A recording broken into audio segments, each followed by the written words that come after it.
Hey guys, it's Sam and this is my Gush video for The Winter's Curse by Marie Wachowski. This video will have spoilers in it, so if you want to check out my spoiler-free review, I will link that down below.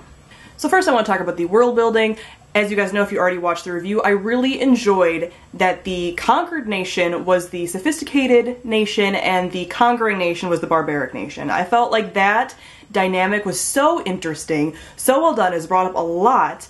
And it just made the whole concept of when you hear, you know, slave versus like kind of like, for lack of a better term, princess. I know she's not a princess, but you know, for lack of a better term. When you hear this dynamic, it kind of flips everything on its head.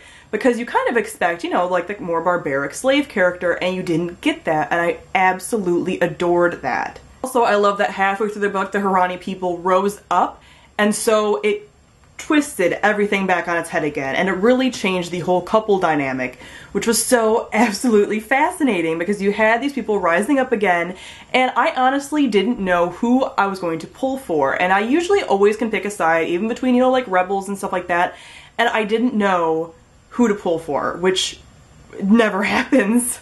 So I obviously want to talk a little bit about Aaron and Kestrel's relationship. As I said, the whole character dynamic and the relationship dynamic that got flipped halfway through was absolutely fascinating, and I still don't know where that's going to go, but I really loved how they're both very passionate for their opposing causes and their opposing sides, but they still give each other leeway. You know, he let her leave, which is insane because he knows that she might potentially bring everything down on his head, and they still really care about each other, but they don't really know what to do, and it's very confusing, and I really appreciated that struggle. It didn't at all feel angsty to me, or like they were being over dramatic. It's a very serious situation, and the way that it was handled was done so well, and the fact that they are willing to kind of give each other a little bit of leeway and wiggle room within this is really fascinating, and I'm really interested to see where their whole relationship goes. As far as Kestrel, I mentioned this in my review, I really appreciate that her intelligence is her strength and that her wit gets her out of so much. I honestly didn't know how she was going to get out of that fight. I thought for sure she was going to pull some like crazy sword skills out of thin air or something, because I'm used to seeing that with like my assassin type characters.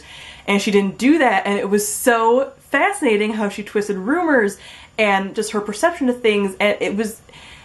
I just love her. I just love her as a character. It was so fascinating to see how she operated.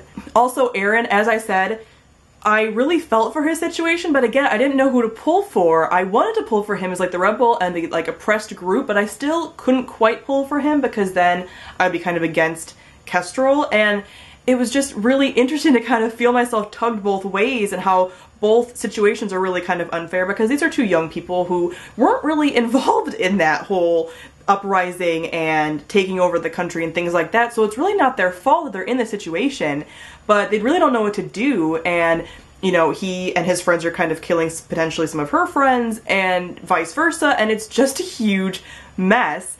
And I found that whole thing very interesting, and as I said before, as far as Aaron as a character, I really appreciate that he wasn't really a bad boy. You guys know I love bad boys, but I appreciate that he was kind of a character all his own. I don't know where to stick him as a character because he's so complex and so interesting, and his intelligence can keep up with Kestrel's, but not quite, and I love that about them, is that they're kind of like always in this constant battle, and he can't quite keep up with her. He's always like a step or two behind, which I just really loved, because I was really waiting for him one time to like, you know, outthink her, and he hasn't yet, which I just really appreciate. I mentioned in my review as well that I'm really interested to see where some of these side characters go. I know we had a lot of character death, and I wasn't expecting a lot of that. I didn't expect his friend to get killed so early on, Sheet, and I did not expect some of the deaths that happened as well on Kestrel's side, but I'm really interested to see where her two friends, Rowan, I forget what the other girl's name is, I'm really interested to see where those characters go and how they affect the story and kind of rise up as they're still alive. I'm interested to see kind of what happens with them.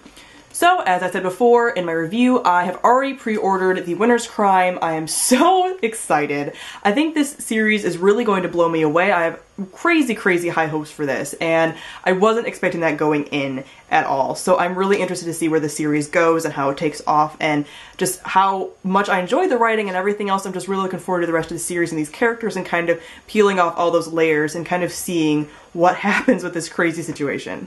So comment down below and let me know what you thought of the book, if you loved it as much as I did, if you've already pre-ordered the next book, and everything about all those character dynamics. There's so many interesting things going on within this book that I would love to discuss with you guys, so please comment down below if you have read it and we can talk more about it.